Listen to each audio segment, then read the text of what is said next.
Hello students. तो आज हम लोग स्टार्ट करने जा रहे हैं क्लास 12th फिजिक्स का न्यू चैप्टर। वह है चैप्टर नंबर 3 यानी कि करंट इलेक्ट्रिसिटी। तो अभी तक जो हम लोगों ने पढ़ा चैप्टर 1 और 2, तो उसको मिलाकर हम लोग क्या बोलते थे दोनों चैप्टर को? इलेक्ट्रोस्टैटिक्स। तो आज जो करंट इलेक्ट्रिसिटी पढ़ने जा रहे हैं यह है इलेक्ट्रोडायनेमिक्स। है भाई, ये कैसा नाम है इलेक्ट्रोडायनेमिक्स। बहुत बार जो है ना इलेक्ट्रोस्टैटिक्स के अंदर ही दोनों वर्ड का जिक्र हुआ है। तो आज इसका मैकेनिज्म भी हम लोग समझेंगे कि बेसिक क्या डिफरेंस है इलेक्ट्रोस्टैटिक्स और इलेक्ट्रोडायनेमिक्स के बीच, और बहुत ही बारीकी सा कुछ कॉन्सेप्ट होता है जहां से थ्योरेटिकल सवाल बहुत सारे एग्जामिनेशन में फ्रेम किए ही जाते हैं और पूछे ही जाते हैं। ठीक, तो वो भी समझेंगे। तो स्टार्ट करते हैं। सिंस नया चैप्टर शुरू करने जा रहे हैं तो फिर से एक इंपॉर्टेंट बात आप लोग को बोलूंगा जरूर बच्चों कि नोट्स बहुत अच्छे तरीके से बनाइए, जिससे कि एग्जामिनेशन टाइम में जो है ना, या जब भी कोई एग्जामिनेशन हो रहा, चाहे वो स्कूल का एग्जामिनेशन हो चाहे वो कंपटीशन हो, तो ये नोट्स आपके लिए बहुत हेल्पफुल हो। जैसे कहीं पर अगर नोट पॉइंट कुछ बता रहा हूँ, इंपॉर्टेंट पॉइंट्स बता रहा हूँ, या कहीं कोई कंक्लूजन मैंने बताया, रिजल्ट बताया, या जब कॉम्प्लेक्स फॉर्मूला आ जाता है जो पता है कि यार याद नहीं होगा, उसका मैं ट्रिक बताता हूँ कि जिंदगी भर के लिए कैसे याद रखना है ना, एक दो दिन के लिए नहीं, जिंदगी भर के लिए। वो ट्रिक जो है ना अलग पेन से ही लिखा करो, और जितने भी नोट पॉइंट इंपॉर्टेंट पॉइंट्स जो बोले सब कुछ अलग पेन से।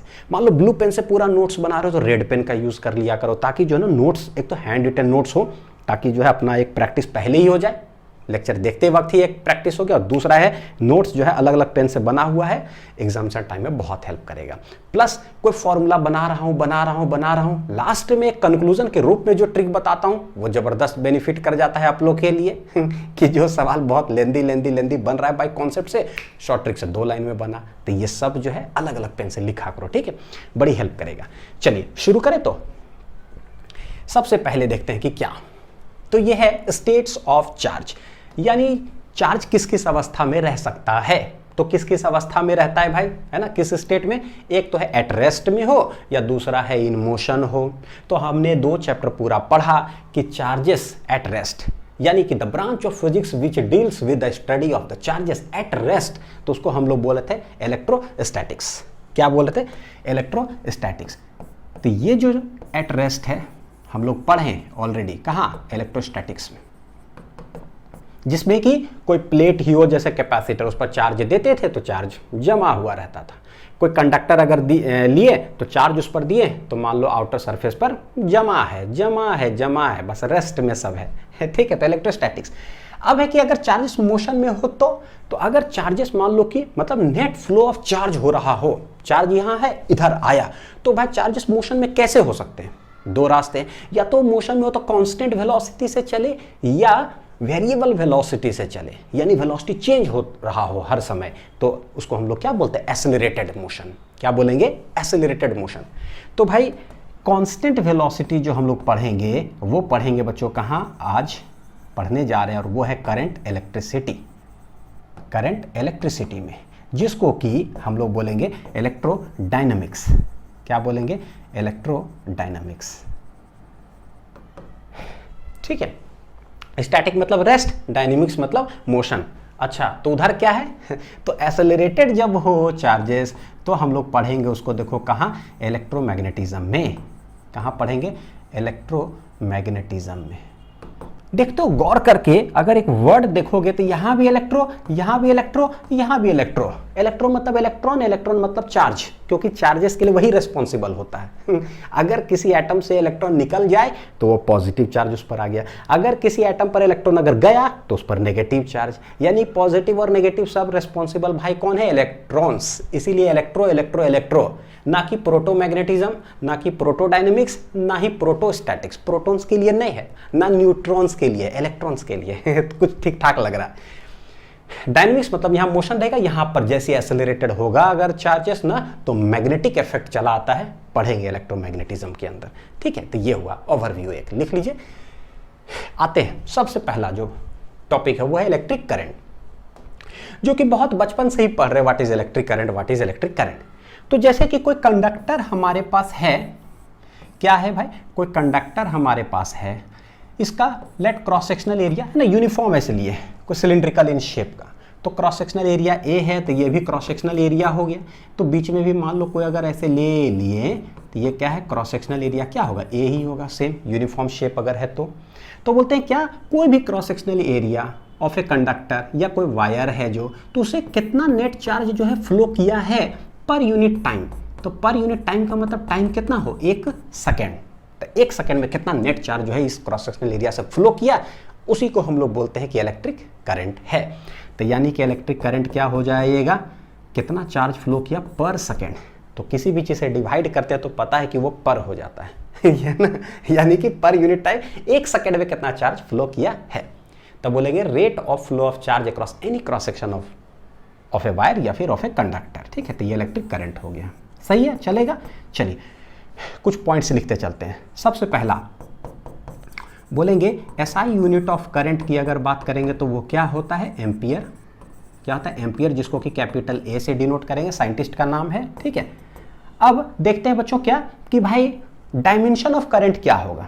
डायमेंशन ऑफ करंट क्या होगा, तो ये जो करंट दिख रहा है ये कैसा क्वांटिटी है।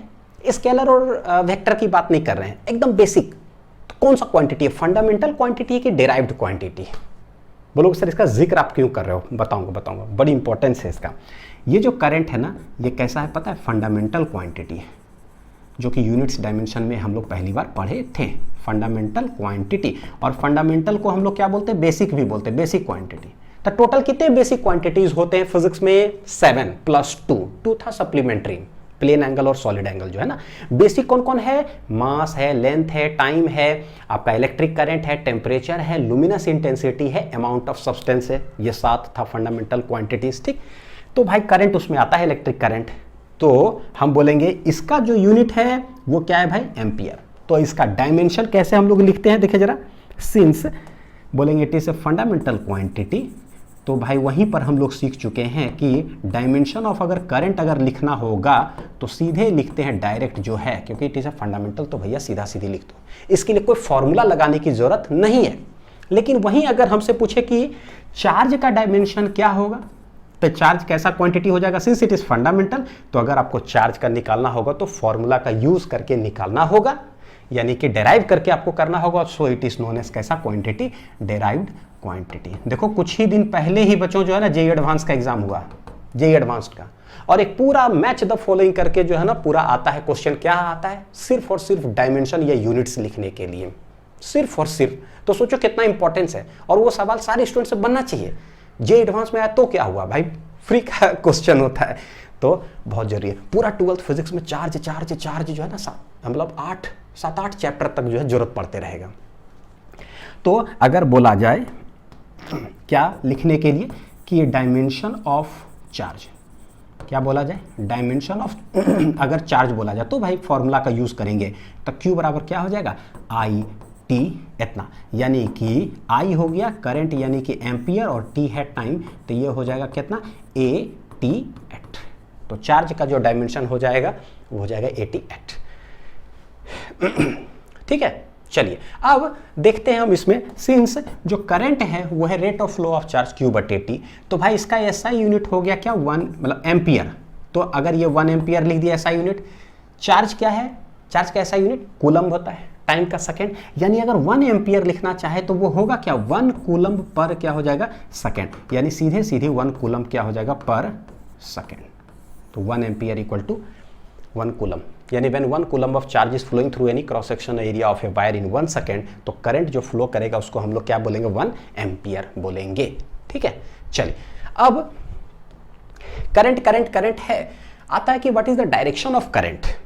तो इसको लेकर के 3 पॉइंट मैंने लिखा है। तो पहले मैकेनिज्म समझते हैं कि भाई करंट फ्लो करता किधर है और कौन होता है एक्चुअली करंट का फ्लो, क्या है नहीं है, पॉजिटिव चार्ज, इलेक्ट्रॉन्स, बड़ी कंफ्यूजन है वहां पर।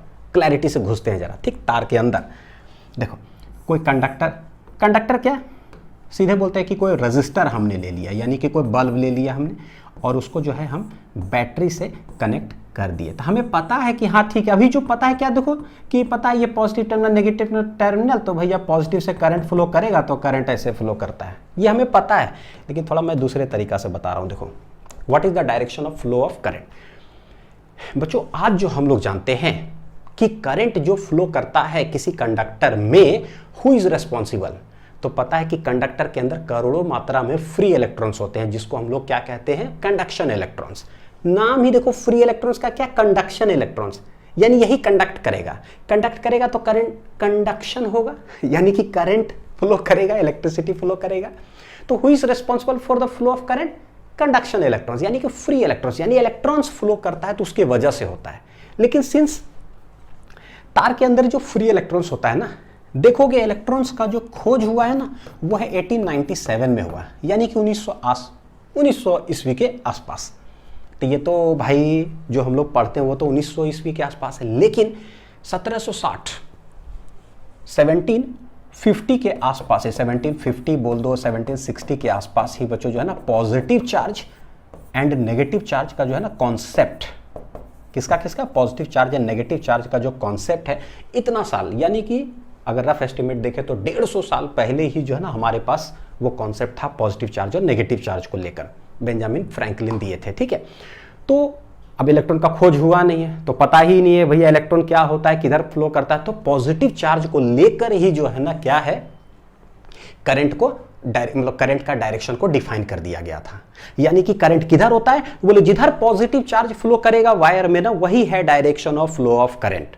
तो ये कौन सा करंट का डायरेक्शन हुआ, तो इसको हम लोग बोलते हैं कन्वेंशनल करंट। कौन सा बोलेंगे? कन्वेंशनल। जैसे नहीं होता कोई भी चीज का बोलते हैं साइन कन्वेंशन है भाई, रे ऑप्टिक जैसे पढ़ते हैं, ऑब्जेक्ट डिस्टेंस क्या लोगे तो नेगेटिव ले लेना, इस डायरेक्शन में है तो कन्वेंशन है।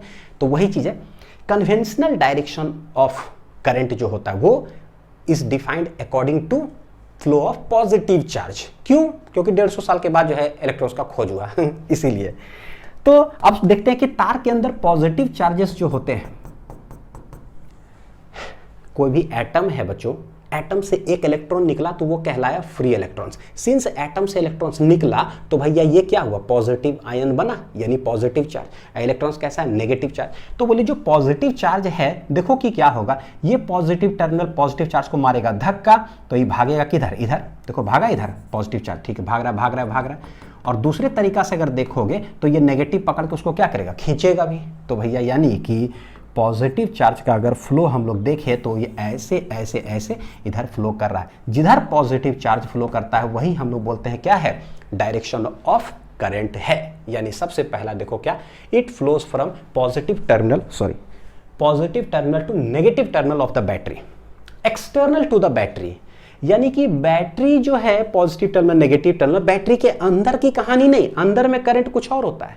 तो जो भी चीज डिफाइन हम लोग कर रहे हैं किधर, एक्सटर्नल टू द बैटरी, यानी कि सर्किट में। तो हाई, चलो हाई वाला तो बाद में, पॉजिटिव टर्मिनल से नेगेटिव टर्मिनल किधर, बैटरी के अंदर नहीं, एक्सटर्नल टू द बैटरी, बाहर। तो पॉजिटिव से नेगेटिव, ये सही है। तो पहला पॉइंट हो गया क्लियर। दूसरा देखते हैं, सिंस जो पॉजिटिव टर्मिनल होता है ना, उसको हम लोग बोलते हैं कि ये कैसा है, ये पॉजिटिव है, ये नेगेटिव है। तो दोनों में देखो ये ज़्यादा है पोटेंशियल इसका, ये कम पोटेंशियल है, तो इसको हम लोग बोलते हैं हाई पोटेंशियल और इसको हम लोग बोलते हैं लो पोटेंशियल।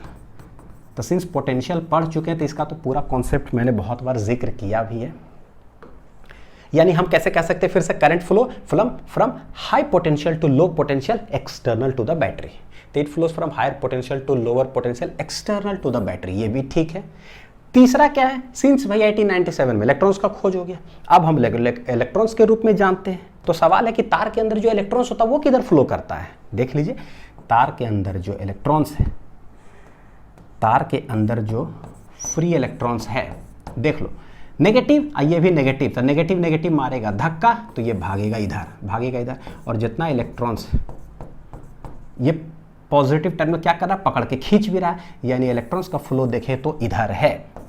ठीक, तो देखो क्या है, करंट फ्लो करता है इधर, कन्वेंशनल करंट, और रियलिटी में इलेक्ट्रॉन्स जो है जिसके वजह से करंट है वो फ्लो करता है इधर, किधर, negative terminal to the positive terminal.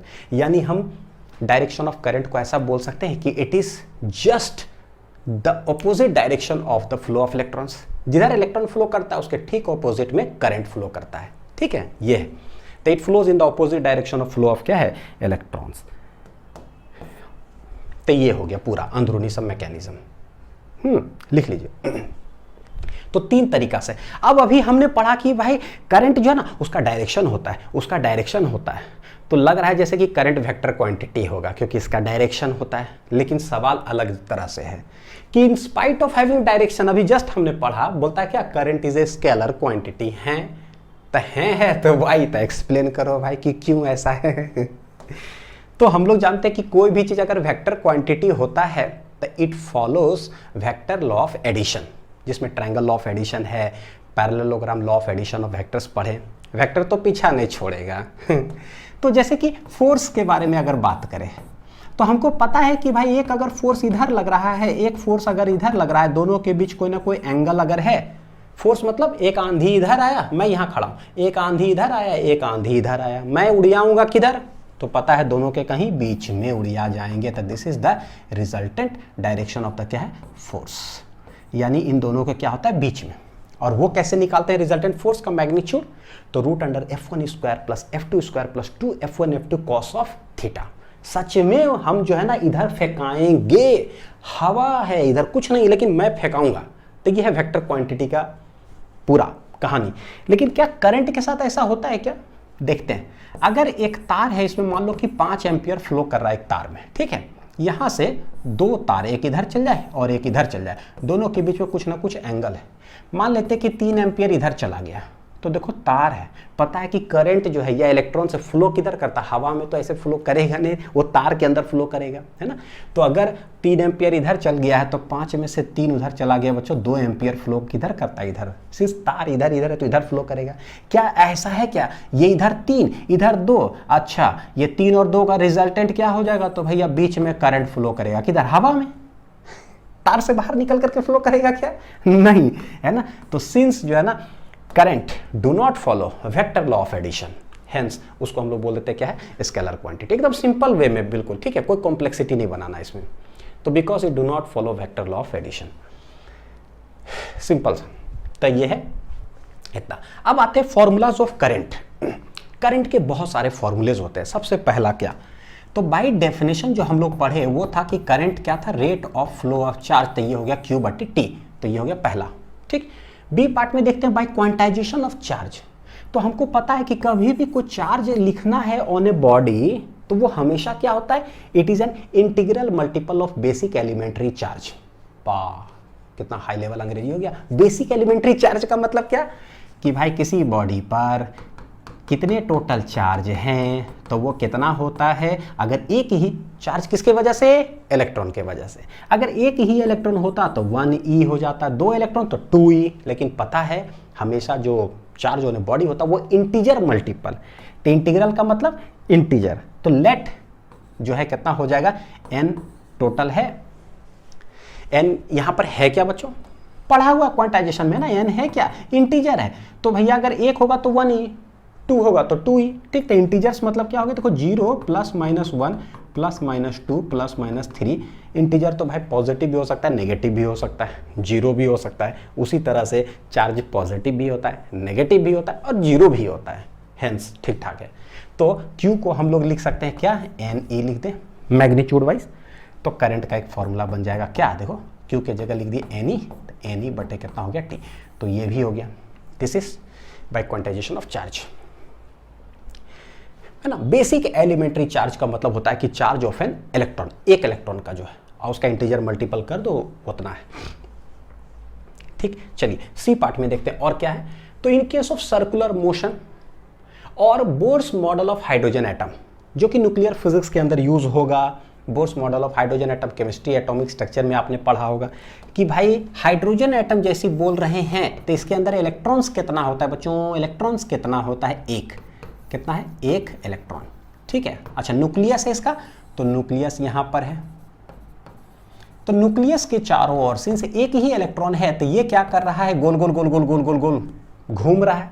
तो बोलता है कि सर्कुलर मोशन में घूम रहा है। तो पता है देखो अभी हमने देखा कि अगर इलेक्ट्रॉन फ्लो करता है इधर तो ठीक उसके ऑपोजिट डायरेक्शन में हम किसका डायरेक्शन लेते हैं, direction of current.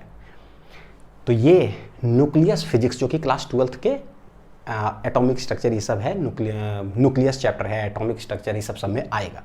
Current electron किधर फ्लो कर रहा है, मान लो ऐसे ऐसे ऐसे, तो बोलेंगे करंट किधर फ्लो कर रहा है, ठीक इसके ऑपोजिट डायरेक्शन में। यानी कि करंट का डायरेक्शन अगर हमें लेना होगा तो हम किधर लेंगे, इधर लेंगे। अब देखेंगे क्या, सिंस सर्कुलर मोशन है तो बेसिक हम जानते हैं करंट बराबर होता क्या है, rate of flow of charge Q/T। भाई चार्ज यहाँ पर है कौन, एक इलेक्ट्रॉन है, तो एक इलेक्ट्रॉन तक क्या हो जाएगा, E। E का मतलब क्या होता है, E का मतलब क्या होता है, चार्ज ऑफ एन इलेक्ट्रॉन जो कि 1.6 इंटू 10 टू द पावर कितना है -19 कूलम। जब भी ई लिखते हैं उसका मतलब है, जैसे यहाँ भी लिखे थे Q इक्वल टू एनी, ये ई क्या है, चार्ज ऑफ एन इलेक्ट्रॉन है। जब जरूरत पड़ेगा तो हम यूज करेंगे, जरूरत क्या पड़वे करेगा लिखा हुआ ठीक है। तो ये तो इलेक्ट्रॉन है। अ टाइम, तो सर्कुलर मोशन जैसी आता है तो टाइम की जगह पर हम लोग लिखते क्या है, टाइम पीरियड, कि what is the time taken by an electron, what is the time taken by electron to यहां से लेकर के यहां तक आ जाए, तो हम लोग उसको क्या बोलेंगे, टाइम पीरियड। ठीक है, जो कि कैपिटल टी से डिनोट करते हैं। तो ये हो जाता है ई बटे टी को क्या बोलते हैं, टाइम पीरियड। पढ़ा हुआ SHM वेव सब पढ़े हैं हम लोग, तो बहुत अच्छा से सब समझ में आ रहा होगा ना। चाहे साइन वेव बोलो, सर्कुलर मोशन बोलो या पेंडुलम बोलो, भैया सब सेम है, टाइम पीरियड है ना। एक साइकिल कंप्लीट करे कितना टाइम लेता है, तो टी के जगह ऐसा, तो I इक्वल टू ई बटे टी यूज करेंगे करंट फाइंड करने के लिए। ठीक है, इन टर्म्स ऑफ फ्रीक्वेंसी क्या होगा, तो बोले सिंस इलेक्ट्रॉन जो है इधर गोल गोल घूम रहा है, तो करंट का डायरेक्शन ठीक इसके ऑपोजिट ले रहे हैं। कोई भी चीज गोल गोल घूम रहा है तो हमें पता है क्या, फ्रीक्वेंसी के रूप में। फ्रीक्वेंसी क्या होता है बच्चों, 1 बटे time period, reciprocal of the time period. Current बराबर अभी हमने पढ़ा है क्या है, ई बटे टी। सर्कुलर मोशन जैसी आ गया तो टी के जगह पर क्या लिख पाओगे, तो बोले टी बराबर हो जाएगा 1 बटे एफ, है ना, रेसिप्रोकल। तो टी के जगह पर या ऐसे इसको लिख सकते हो, क्या देखो ऐसे लिख दे, ई बटे टी को ई ले लिया, यहाँ क्या है 1 बटे टी को डायरेक्टली फ्रीक्वेंसी लिख देंगे, यानी ये हो जाएगा ई इंटू एफ। कसम से बता रहा हूँ, ये सब वेरी इंपॉर्टेंट हो जाता है, क्योंकि होता क्या है ना, हम लोग को जनरली प्रैक्टिस रहता है करंट क्या है, rate of law of charge Q बटे टी, या इंटीग्रल डिफरेंशिएशन का भी देखेंगे। लेकिन कभी frequency of electron moving in a circular ऐसा कुछ इतना हर्ट्ज अगर दे दिया 50 हर्ट्ज, बोलेगा करंट निकालो, सडन दिमाग में क्लिक ही नहीं करता है कि अरे यार हर्ट्ज फ्रीक्वेंसी करंट निकालना है, करंट के फॉर्म में फ्रीक्वेंसी आता है थोड़ा सा अलग टाइप से लगता है, क्लिक नहीं करता है दिमाग में कि फ्रीक्वेंसी कैसे, टाइम पीरियड कैसे। इसीलिए क्या है, दिमाग में चलना चाहिए सर्कुलर मोशन, बहुत सारा चीज आता है तो फ्रीक्वेंसी आएगा। तो बस E इंटू एफ, ई है 1.6 इंटू 10⁻⁹, और फ्रीक्वेंसी जितना हर्ट्ज और रख दीजिए, खटाक से मेरा करंट निकल जाएगा। ठीक, अब हम जानते हैं सिंस SI यूनिट ये है करंट का एम्पियर, तो SI यूनिट ऑफ फ्रीक्वेंसी जो होता है वो क्या होता है, हर्ट्ज को जो है हम लोग क्या लिखते हैं पता है, CPS भी लिखते हैं या RPS भी लिखते हैं। यानी सवाल में कभी दिया रहे CPS मतलब साइकिल पर सेकेंड, बोलते 50 साइकिल पर सेकेंड, तो इसका मतलब क्या हो गया 50 हर्ट्ज, यानी वो SI यूनिट ही है। RPS क्या है, रोटेशन पर सेकेंड बोलो या रिवॉल्यूशन पर सेकेंड बोलो, इसका मतलब क्या है, हर्ट्ज ही होता है। सर्कुलर मोशन जो क्लास 11th में हम लोग पढ़े हैं ना बच्चों, उसका फर्स्ट लेक्चर या सेकेंड लेक्चर के अंदर ही सब पूरा जिक्र किया हुआ है। साइकिल पर सेकेंड ये क्या है, रोटेशन पर सेकेंड या रिवॉल्यूशन पर सेकेंड। ठीक है, अगर मान लो कि कहीं पर अगर लिखा हुआ है ना 50 CPS, तो हम सीधे समझ जाएंगे कितना है 50 हर्ट्ज, और ये क्या है फ्रीक्वेंसी, और 50 वैल्यू ये यूज कर लेंगे। कहीं पर मान लो लिखा है 30 RPS, तो बोले वो रोटेशन पर सेकेंड, तो बस ये झूठ मूठ का कंफ्यूज करने के लिए दिया है, इसका मतलब ही होता है 30 हर्ट्ज, जो कि डायरेक्ट मेरे लिए क्या हो जाएगा, फ्रीक्वेंसी। चलेगा, है ना। सवाल आते जाएंगे, और DPP में भी जब सवाल सॉल्व करोगे ना तो बहुत सारा कन्वर्जन आएगा, तो वहां पर भी देखेंगे हम लोग। ठीक, चलिए नेक्स्ट देखते हैं। In terms of angular frequency क्या भाई, तो एंगुलर फ्रीक्वेंसी क्या कहलाता है, ये है ओमेगा, यानी कि कोई इलेक्ट्रॉन जो है गोल गोल घूम रहा है कितना एंगुलर फ्रीक्वेंसी से, वो दे के रखा है ओमेगा। तो हम लोग जानते हैं कि ओमेगा बराबर होता क्या है, 2 पाई बटे टी, और हम जानते हैं इसको भी ऐसे लिख सकते हैं 2 पाई, 1 बटे टी को क्या लिख सकते हो, एफ, तो ओमेगा हो गया 2 पाई एफ, और इसका जो यूनिट है SI यूनिट ऑफ ओमेगा अगर बोलेंगे तो ये होगा क्या, रेडियन पर सेकेंड, यानी सवाल रेडियन पर सेकेंड में रहे। ठीक है, चलिए देखते हैं। तो करंट बराबर हो क्या जाएगा, अभी हमने पढ़ा EF है, तो भैया जहाँ F है उसके जगह पर कैसे लिख देंगे बच्चों, देख लो जरा, F के जगह ओमेगा बटे 2 पाई, तो ओमेगा बटे कितना आ जाएगा 2 पाई, तो ये करंट का एक नया फॉर्मूला हो गया है।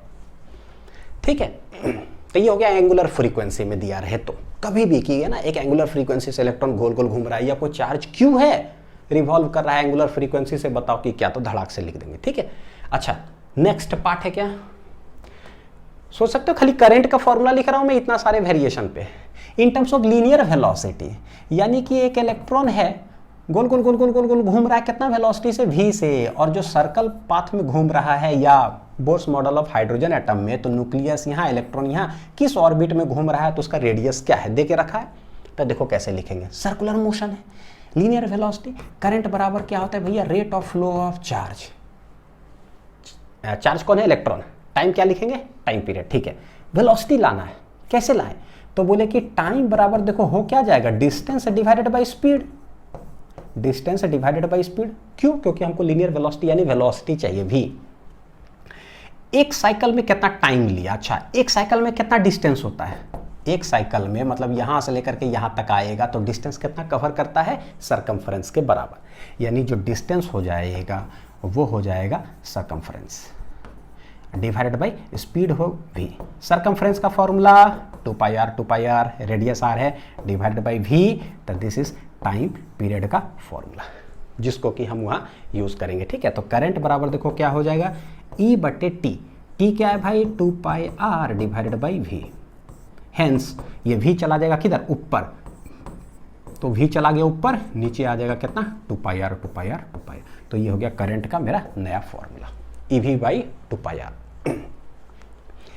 सही है, अब देखो जितने भी हमने फॉर्मूलेस पढ़े सबका समरी ऑफ फॉर्मूलास एक साथ, rate of flow of charge q बटे टी, क्वांटाइजेशन में q इक्वल टू एन हो गया, सर्कुलर मोशन आया, तो ये सारे चीज़ जो है ना किसके लिए लिखा हुआ समझो, सर्कुलर मोशन। तो कभी भी देखोगे तुरंत दिमाग लगा देना, ओ तो सर्कुलर मोशन में टाइम है, फ्रीक्वेंसी है, एंगुलर फ्रीक्वेंसी है, लीनियर वेलोसिटी है। लिख लीजिए इसको, इसको अलग पेज में लिखिएगा, जैसे मैंने लाल से लिखा है तो आप भी लाल पेन से लिखो, समरी ऑफ फॉर्मूलास एक साथ। चलो नेक्स्ट देखते हैं, क्वेश्चन सॉल्व करते हैं बच्चों। एन इलेक्ट्रॉन इज मूविंग, यानी एक electron is moving in a circle, अच्छा सर्कल में घूम रहा है, सर्कल में घूम रहा है, चलो घूम रहा है, तुम पास आए, और क्या क्या दे के रखा है, रेडियस। ठीक है, तो रेडियस कितना है भाई, देखो 10 सेंटीमीटर, क्या दे के रखा है 10 सेंटीमीटर, तो हम क्या करें भैया 10/100 हो जाई, तो ये हो जाए मीटर, तो यानी काट दे तो 1/10 मीटर, ऐसा यूनिट में कन्वर्ट कर लीजिए। ठीक है, 0 0 गया, 1/10 मीटर। ये सारे जो स्टूडेंट्स जो है ना, देखो जो बोर्ड्स की प्रिपरेशन करते हो, आपके लिए बड़ा काम वाला चीज़ बता रहा हूँ कि जब भी कभी न्यूमेरिकल आए और आपको कुछ ना समझ में आए, बड़ी काम वाला चीज़ है, न्यूमेरिकल आए और कुछ ना समझ में आए कि हम क्या करें, तो बहुत सारे बच्चे छोड़ के चले आते हैं, और मैं पूछता हूँ कि बेटा क्यों छोड़ करके चले आए, सर समझ में ही नहीं आया। तो मेरा जवाब सुनो, जब समझ में नहीं आया कोई बात नहीं, छोड़ के क्यों आए भैया, बोर्ड है ना 3 नंबर का न्यूमेरिकल है बच्चों, तो छोड़ करके क्यों आए। पता है क्या किया करो, जो भी चीज दिया रहे ना बस सारे पैरामीटर्स लिख दो, भाई समझ में तो आ रहा है ना, एक इलेक्ट्रॉन, बस इंग्लिश ठीक होना चाहिए। 3 नंबर में कुछ ना आए ना तो 1 नंबर भी आप उठा सकते हो, सिर्फ इंग्लिश ठीक होने की वजह से, और वो तो ठीक होगा ही क्योंकि इंग्लिश में एग्जाम दे रहे हैं। देखो एन इलेक्ट्रॉन तो लिख दीजिए भैया, डायग्राम बना दो, ठीक है एक इलेक्ट्रॉन है गोल गोल घूम रहा है, इन्हें सर्कल ऑफ रेडियस, डायग्राम बना दो, पूरा बढ़िया से सब कुछ डायग्राम बना दो, सब कुछ लिख ला कर दो, क्योंकि हमको कुछ आ ही नहीं रहा है, इसीलिए और अच्छा से लिखेंगे। रेडियस 10 सेंटीमीटर लीजिए, इसको झूठो मूठो का अच्छा से ऐसा यूनिट में कन्वर्ट कर दो, फिर with a constant speed of इतना, यानी स्पीड दे के रखा, ये तो समझ में आ ही रहा है, तो भैया लिख दो v इक्वल टू क्या है 4 × 10⁻6 मीटर पर सेकेंड, ऐसा यूनिट में है तो ठीक, अगर सेंटीमीटर पर सेकेंड में होता तो हम इसको कन्वर्ट करते। पता है आधा नंबर मिल गया हमको सिर्फ ये सब लिखने से, और आधा नंबर मिल जाता है डायग्राम बनाने से, फॉर्मूला आए या ना आए कम से कम आधा ही 1 नंबर मिलेगा। तो मान लो 70 नंबर में सोच करके देखो 59.5 मान लो मिल रहा, तो भैया हाफ मिला तो 60 तो हुआ कुछ तो फायदा हुआ। तो ये चीज़ है, फाइंड करंट। अब करंट बराबर बोला, छोड़ दो, हमको समझ भी नहीं आ रहा तो छोड़ दीजिए, बस यहीं तक लिख करके चले आओ, आधा नंबर तो मिलेगा, कितना खराब केस में। ठीक है, तो ये चीज है, लिखिए जरा, बताओ कौन सा फॉर्मूला यूज करूं मैं बच्चों, कौन सा फॉर्मूला यूज करूं। सर्कुलर मोशन है, वेलोसिटी के टर्म्स में है, तो करंट बराबर क्या हो जाएगा, EV बटे कितना हो जाएगा 2πr, अभी जस्ट हमने पढ़ा है ना। तो देखो E क्या है, E है 1.6 × 10⁻⁻19, वेलोसिटी कितना है 4 इंटू 10⁶ डिवाइडेड बाई 2 पाई, पाई है कितना 3.14 वैल्यू है ना, ले लीजिए। रेडियस कितना है 1/10, तो ये 1 बटे क्या हो जाएगा 10, सबसे नीचे 10 है, चला जाएगा किधर ऊपर, ठीक है। चलिए काट छाट करते हैं, तो ये 2 दूनी 4, तो ऊपर आ रहा है 16 दूना कितना, देखो जरा 32, यानी कि 3.2 जो नंबर है, डिवाइडेड बाई नीचे कितना है 3.14, ठीक है, इंटू 10⁻, देखो कितना है -19 ऊपर है, यहाँ पर +6 है, और ये 10 चला जाएगा ऊपर, तो एक और 10 आ जाएगा, तो बोल देंगे +1, यानी कि ये देखो जरा सा क्या है 3.2, यानी क्या 3.20, और ये 3.14। देखने से नहीं लग रहा है कि भाई अगर यहाँ 14 होता तो काट करके कितना लिख देते 1, लेकिन सिंस ऊपर थोड़ा सा ज़्यादा है, बस 14 है तो डेसिमल के बाद ही, तो भैया क्या लिख सकते हो 1 से थोड़ा सा ज़्यादा, तो यानी 1.1 लिख दो, 1.08 लिख दो, 1.06 लिख दो, ऐसा कुछ भी जो है ना लिख सकते हो आराम से। बोर्ड्स है तो आराम से थोड़ा सा, ठीक है हम कर लिए, डेसिमल के बाद क्या आ रहा है, कंपटीशन है, ऑप्शन ऐसे दे के रखा है तो आप धड़ाक से देख लो, तो 1 पॉइंट समथिंग कुछ ऐसा आना चाहिए। देखो क्या दे के रखा है 8.02 इंटू 10⁻⁻12, सब जगह पर 10⁻⁻12 है, तो इसको तो देखने की जरूरत है नहीं। 1.2.4.8 बड़ी आसानी से पता चला 1 पॉइंट है, यानी कि आंसर हो गया, सॉल्व करने का जरूरत भी नहीं है। यानी कि कंपटीशन के अंदर आप सॉल्व करते कैसे हो, हमें करना भी है कैलकुलेट की नहीं करना, it depends upon the option. Option देखो ये बतलाता है कि हमें कैसा कैलकुलेशन ट्रिक जो है ना लगाना है, ठीक है, कुछ करने की जरूरत है मत कुछ करो हो गया कटाक। लेकिन बोर्ड्स है तो थोड़ा सा सब कैलकुलेट करेंगे, हमें हर तरफ से चैंपियन बनना है, तो ये हो गया भैया कितना 1.02 इंटू 10⁻, देखो -19 और प्लस कितना है 7, यानी कितना आ जाएगा माइनस कितना 12, तो 10⁻⁻12, दिस इज क्या है एम्पियर। तो ये हो गया मेरा करंट का फॉर्मूला, ठीक है, ये लिख लीजिए।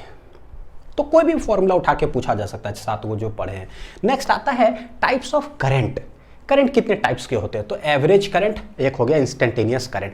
कितने सारे टॉपिक ऐसा पढ़े होंगे, मैं क्लास 11th का कुछ बोलता हूं, टाइप्स ऑफ वेलोसिटी, तो ये हो जाएगा क्या average velocity, instantaneous velocity. Types of acceleration, average acceleration, instantaneous acceleration. Types of power, तो ये क्या हो जाएगा भाई एवरेज पावर, इंस्टेंटेनियस पावर। मतलब अनगिनत ऐसे कॉन्सेप्ट हम लोग पढ़े। जो लिख रहा हूं ये पहली बार नहीं लिख रहा हूं, कम से कम तो 5वां 6ठा बार लिखा रहा होगा पूरे 11th 12th फिजिक्स में, उससे थोड़ा ज़्यादा ही होगा सारे पैरामीटर्स को देखोगे तो एवरेज करंट को सबसे पहले अगर बोले कि भैया डिनोट कैसे करते हैं, तो इट इज डिनोटेड बाई, कैसे डिनोट करते हैं एवरेज करंट को, एक तो करंट लेकर के ऐसे, या आई के ऊपर लगा दो बार, या आई और सफिक्स में लिख दे AVG, ताकि पता चले एवरेज है, ठीक है। पावर होता था तो पावर ऐसे लिखते थे, वेलोसिटी ऐसे लिखते थे, एक्सेलरेशन ऐसे लिखते थे, हो गया। तो what is average current, average जैसी वर्ड लगता है, इसका मतलब है कि टोटल। बेसिक जो होता है करंट का फॉर्मूला क्या है बच्चों, rate of flow of charge, यानी कि Q/T। तो जैसे एवरेज बोलते हैं ना, तो मतलब होता है कि टोटल कितना चार्ज फ्लो किया है और टोटल कितना टाइम लिया है किसी भी क्रॉस सेक्शनल एरिया को पार करने में। तो यानी कि अगर एवरेज करंट को लिखेंगे तो मैं बेसिकली जो है ना ये वाला यूज करता हूं हमेशा। एवरेज करंट क्या हो जाएगा, टोटल कितना चार्ज फ्लो किया, जिसको कि डेल्टा Q से डिनोट करते हैं। टोटल ये डेल्टा होता है बड़ा चार्ज के लिए, divided by total time taken, तो टोटल टाइम देखो कितना लिया, तो ये हो गया मेरा average current. The ratio of the total charge flowing through any cross sectional area to the total time taken, हो गया। अच्छा टोटल ये डेल्टा, तो हमको पता है बच्चों, देखो जब डिफरेंशिएशन आप लोग को पढ़ा रहा था ना बेसिक मैथमेटिक्स फॉर फिजिक्स में, वहां पर मैंने बताया था कि भाई डेल्टा देखो एक ऐसा भी होता है, एक ऐसा भी डेल्टा होता है, और एक डी लिखते हैं। और आपने relation between electric field and potential पढ़ा, तो भैया एक ऐसा भी था जिसको डेल बोलते थे तो सब ऐसे घुमा दिए ना मुड़ी तो इसका अलग मीनिंग है, ऐसे घुमा दिए तो इसका अलग मीनिंग है, तो सब चीज देख चुके। ये जो डेल्टा का मतलब क्या होता है, डेल्टा एक्स मतलब चेंज मतलब फाइनल माइनस इनिशियल। तो भैया ये भी क्या है, ये भी है डेल्टा एक्स मतलब चेंज ही होता है, यानी क्या फाइनल माइनस इनिशियल। ये भी क्या है डी मतलब चेंज ही होता है, डी एक्स बोलेंगे यानी कि फाइनल माइनस इनिशियल। बस अंतर क्या है, ये बड़ा चेंज, ये थोड़ा चेंज, और ये है तनीगो चेंज। तनीगो मतलब इतना छोटा, पता नहीं कितना छोटा, ठीक है बहुत छोटा डिफ्रेंशिएशन के लिए यूज होता है सब। तो डेल्टा मतलब चेंज। अच्छा तो यह टोटल कितना चार्ज फ्लो किया है, तो हो गया फाइनल माइनस इनिशियल, कर दो तो पता चल जाएगा। कितना टोटल चार्ज फ्लो किया, इनिशियली कितना था, बाद में कितना, तो पता चलेगा माइनस करने से कि कितना टोटल चार्ज फ्लो किया। Delta T T2 minus T1।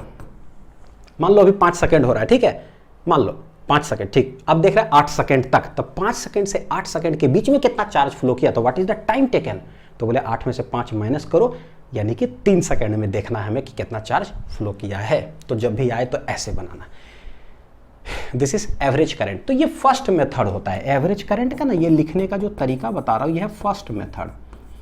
और दूसरा मेथड होता है जो इंटीग्रल के रूप में लिखते हैं, इंटीग्रेशन के रूप में लिखते हैं, ठीक है, तो वो भी बतलाता हूं, एक सेकेंड। ये जो है सेकेंड मेथड जो होता है वो होता है इंटीग्रेशन मेथड, इंटीग्रल मेथड।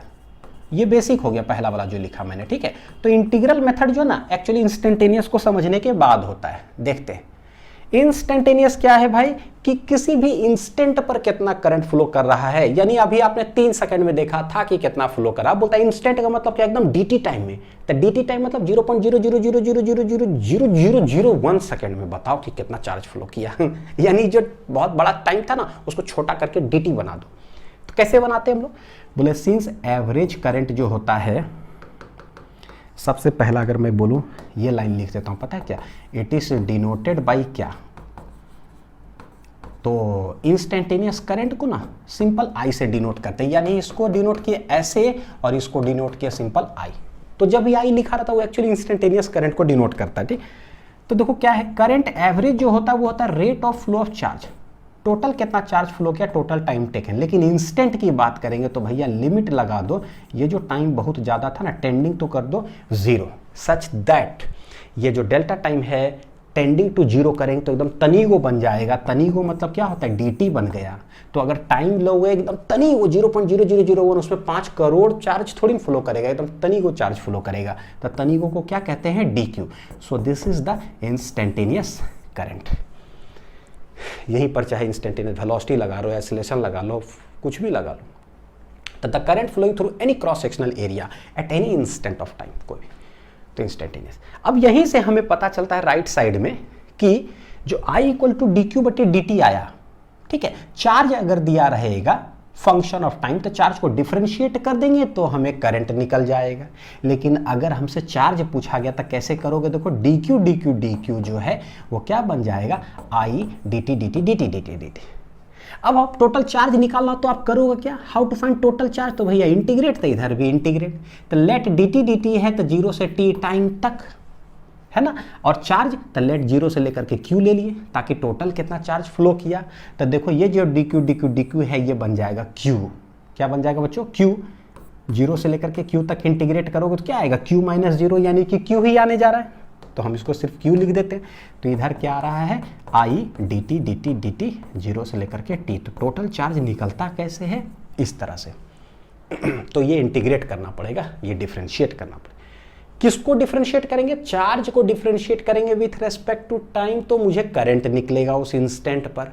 और यहाँ क्या है, करंट दिया रहेगा as a function of time, तो उसको इंटीग्रेट करेंगे dt के साथ मिला करके, तो हमें क्या निकलेगा, चार्ज निकलेगा।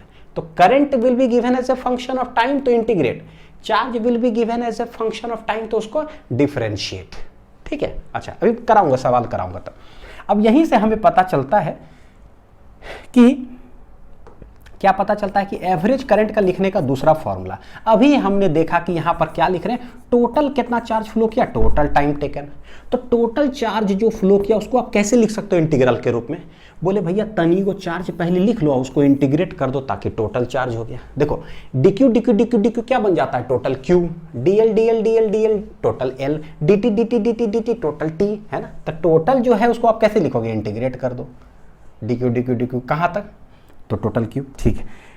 टाइम कैसे लिखोगे टोटल, तो भैया dt उसको इंटीग्रेट कर दो तो टोटल t हो गया। अच्छा dq इंटीग्रल कैसे लिखाता है, तो अभी हम जान रहे हैं dq कैसे लिखोगे, I dt, यानी कि ये dq बन जाएगा कैसे, I dt, और नीचे क्या है भैया dt। ये देखो क्या हो गया, एवरेज करंट का फॉर्मूला आ गया। किन्हीं को अगर लग रहा होगा कि अनिल सर ये फर्स्ट टाइम पढ़ रहे हैं, गलत बात, मैंने हर जगह पढ़ा है, मोशन स्ट्रेट लाइन हो, बोले ना हर जगह पे, चाहे वर्क एनर्जी पावर में हो, पावर पढ़े थे, वेलोसिटी पढ़े थे, एक्सेलरेशन पढ़े थे, हर जगह पर। और उस पर सवाल भी है लेक्चर्स और डीपीपी में, दोनों में, ताकि जो है प्रैक्टिस हो दमदार तरीके से। dt dt dt लेट ऐसे लिख लेते हैं t1 से लेकर के t2 टाइम तक, या 0 से t भी लिख सकते हैं, या t1 से t2 तक। यहाँ भी क्या है देखो dt dt dt i के साथ, तो यहाँ भी क्या लिखेंगे t1 से लेकर के t2 तक। तो ये हो गया मेरा एवरेज करंट का फॉर्मूला, किसमें, इंटीग्रल में। यहीं पर एक शॉर्ट ट्रिक बतलाते हैं बच्चों, क्या देखो, जब भी एवरेज करंट बोला है ना, तो यहां पर क्या देखो, करंट dt dt dt, नीचे dt dt dt है। यहां से खतरनाक ट्रिक निकल करके बाहर आता है, क्या वो ट्रिक जो है, मैं रेड पेन से लिख रहा हूं तो आप भी रेड पेन से लिखना, क्या कि एवरेज है करंट, तो भैया यही उठ करके यहाँ छप जाता है, क्या, करंट dt dt dt, नीचे क्या हो जाता है dt dt dt dt।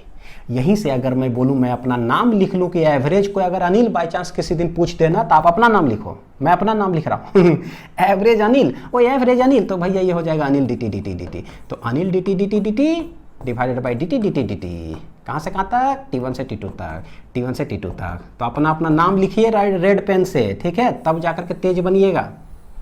किसी और का नाम नहीं लिखना है। नहीं सर मेरी तो गर्लफ्रेंड है सर, तो हम तो उसी का नाम लिखेंगे, नहीं लिखना है, अपना नाम लिखिए, ठीक है। हम तो उसी का नाम लिखेंगे, बाबू सोना का नाम लिखेंगे भाई, तो हमको सर याद रहेगा, है ना, अपना नाम भूल जाते हैं ठीक। तो देखिए ये हो गया एवरेज। देखो एवरेज करंट बोले ना तो I D T D T, average power बोलेगा तो P D T D T, average velocity V D T D T D T बटे डी टी रहेगा, average acceleration A D T D T D T, average current I D T D T, आगे पढ़ेंगे average E M F, तो भैया E D T D T, average voltage V D T D T. गजब हो गया, पूरा 11-12 physics एक साथ सुर में नजर आता है कि अच्छा ठीक है। चलिए करके भी दिखाता हूँ सवाल में। हाँ ये तो हो गया, चलिए अगला आ जाए जरा। नहीं आएंगे क्या आज? आएंगे।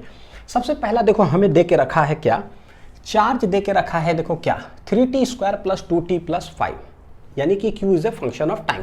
बोलता है कि फर्स्ट पार्ट में find current at t = 2 second. At t = 2 second का मतलब क्या होता है भैया, उस इंस्टेंट पर बताओ कि कितना करंट फ्लो कर रहा है। कैसे लिखे, तो बोले इंस्टेंटेनियस करंट अगर बोलेगा तो I बराबर होता क्या है dq बटे dt dt dt dt। Since charge दे के रखा है as a function of time, तो हम चार्ज के जगह पे सब्सटीट्यूट कर दिए, जो है देखो तो 3t² + 2t + 5। करें डिफरेंशिएट, तो बच्चों देखो 3 तो बाहर आ गया, पहले इसका डिफरेंशिएट होगा, देखो t² का डिफरेंशिएशन 2t, तो ये 2t हो गया, प्लस 2 चला जाएगा बाहर, क्या बचेगा देखो जरा dt बटे dt क्या हो जाएगा 1, dt बटे dt 1, प्लस 5 का डिफरेंशिएशन करेंगे क्या हो जाएगा 0। इसमें तो कोई दिक्कत नहीं होना चाहिए, इसका डिफरेंशिएशन प्लस इसका, तो अकेला कांस्टेंट है तो डिफरेंशिएशन 0 आया क्या भाई, तो ये आ गया है 3 दूनी, मैं चलो कोई नहीं यहाँ लिख करके उधर सॉल्व कर दूंगा, ठीक है। तो 3 दूनी कितना है 6t, अब प्लस कितना हो जाएगा 2। तो दिस इज द करंट, लेकिन करंट आया as a function of time. हमको क्या बोला कि करंट एट t = 2 सेकेंड निकालो, तो भैया t = 2 सेकेंड उसमें पुट कर देंगे, तो क्या हो जाएगा देखो करंट एट t = 2 सेकेंड। ये जो डंटी होता है ना, ये थोड़ा सा अंग्रेजी है, थोड़ा सा स्टाइल है ये लिखने का। करंट डंटी मतलब at, current at t = 2 second, तो भैया t = 2 पुट कर दो, तो देखो कितना आ जाएगा 6 × 2 + 2, 6 दूनी 12 + 2 कितना आ जाएगा 14 एम्पियर। तो ये हो गया करंट, ठीक ठाक है। चलो दूसरा देखते हैं, एवरेज करंट फ्लोइंग फ्रॉम, कैसे निकालना, t = 0 से लेकर के t = 2 सेकेंड तक एवरेज। अब जैसे एवरेज आएगा ना तो ओहो, दो तरीके हैं मेरे पास, एक तो बेसिक और दूसरा इंटीग्रल। मैं दोनों से करके दिखाता हूँ। First method general method, average current कैसे लिखते हैं, तो टोटल कितना चार्ज फ्लो किया है divided by total time taken. Total charge कैसे निकालते हैं, Q2 - Q1 divided by T2 - T1। Q1 मतलब कि इनिशियली जो टाइम बोला होगा, सॉरी